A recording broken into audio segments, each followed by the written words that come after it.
Shooting it raw? Yes. Shooting it raw.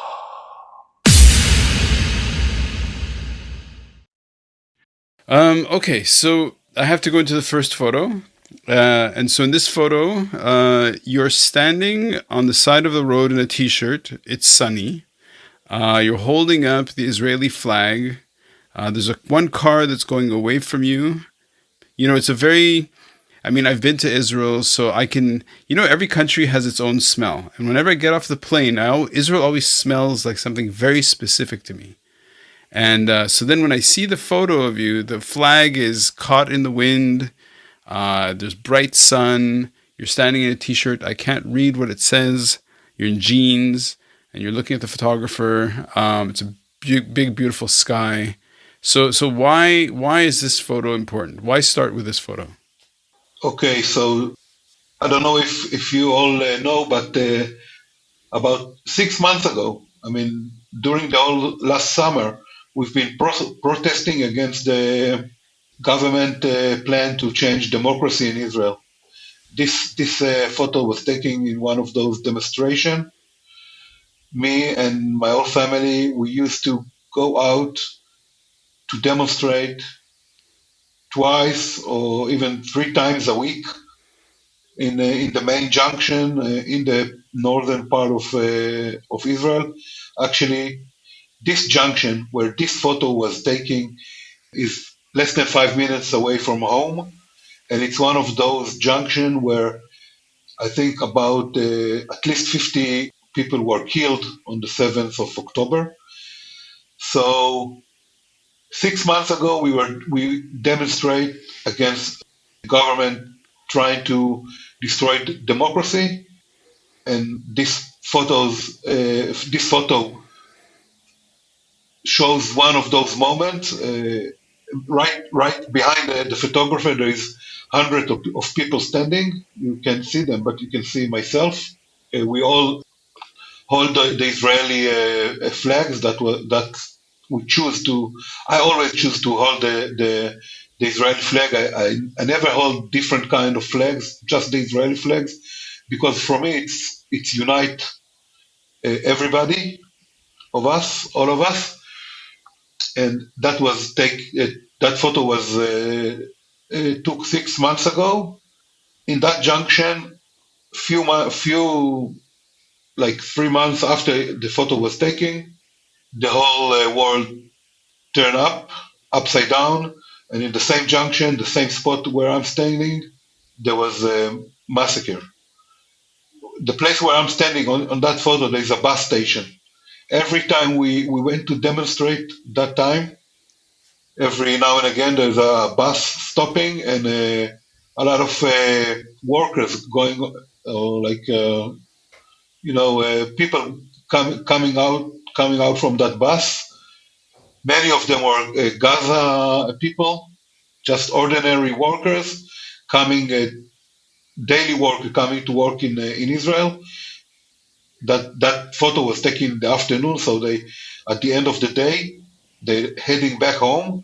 They went off that bus, crossing that junction by foot, walking towards Gaza to the border cross.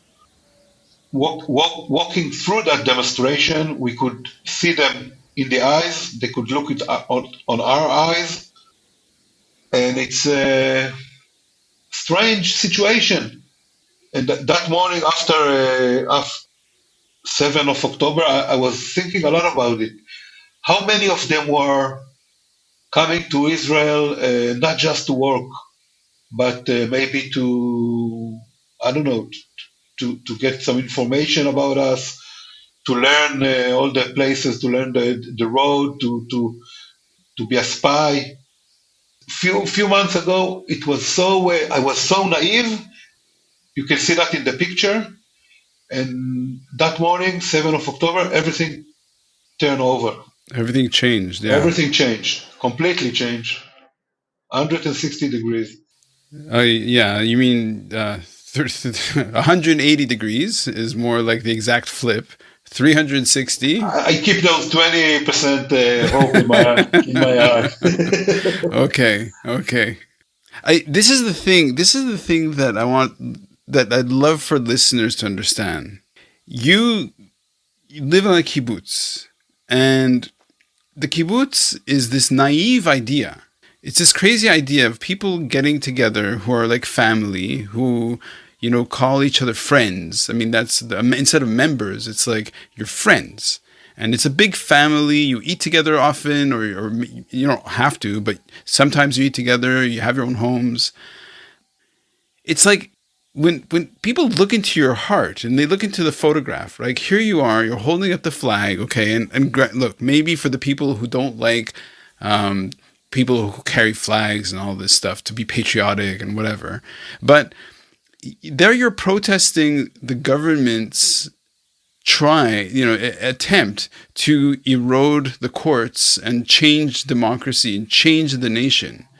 And then, so that's you with hundreds of people saying, listen, no, this is our country. We want to keep things fair and honest and great. And as you say, the workers who come out of Gaza, who look at you in the eyes, I mean, they see you. I mean, like, that's what's crazy. It's like, how do you walk by people and look them in the face, and then it turns around, and then October 7th happened, and it's just obscenely violent.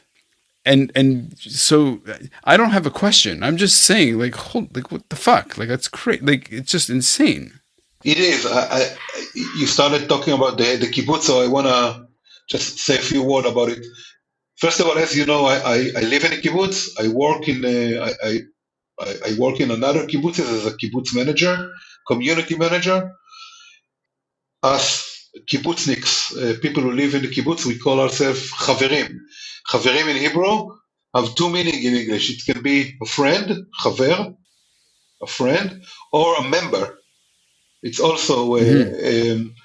expressed the relationship between myself and the kibbutz community. I'm a member of the kibbutz, and all the people who share that kibbutz with me are we all members and we all friends. Okay, so it's a double Yes. meaning and it's very important. Now, when I visit you guys in the states, so you ask me and I talk quite a lot about that naive balloon that blew up few seconds after this all mess started on that Saturday morning.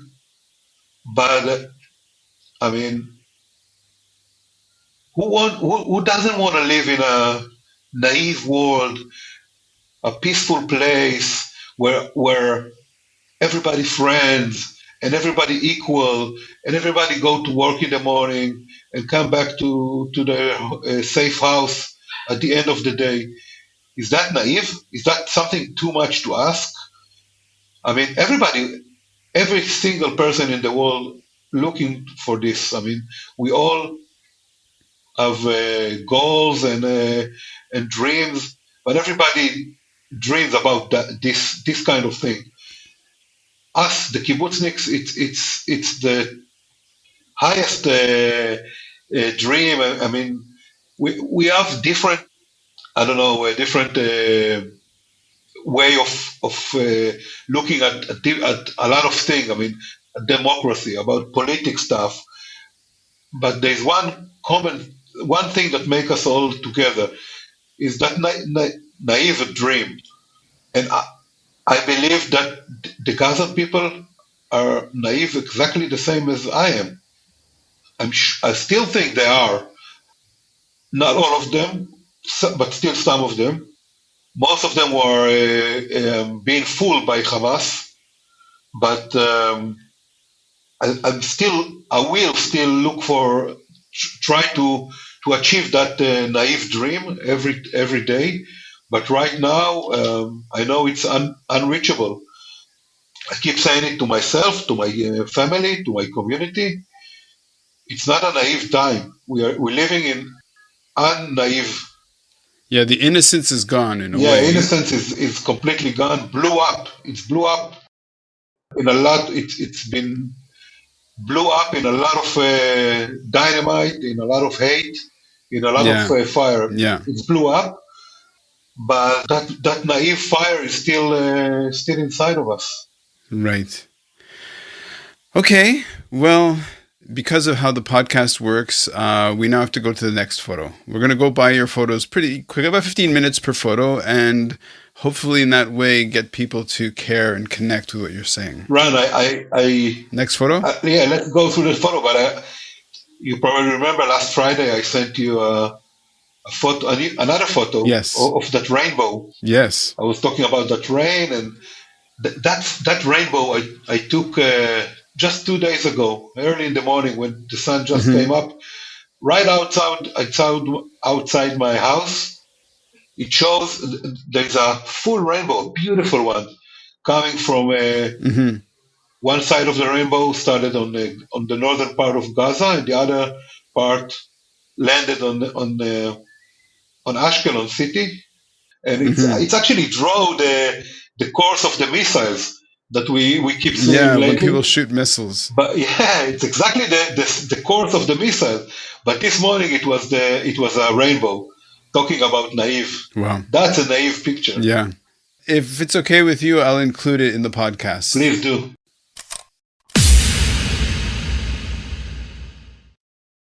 So, is life really a gift? Really? Can you make every second count? That's the whole point of the podcast. So if you like what you've seen and you're inspired, because that really is my mission, then please give it a like, subscribe, and share. Shooting it raw? Yes. Shooting it raw.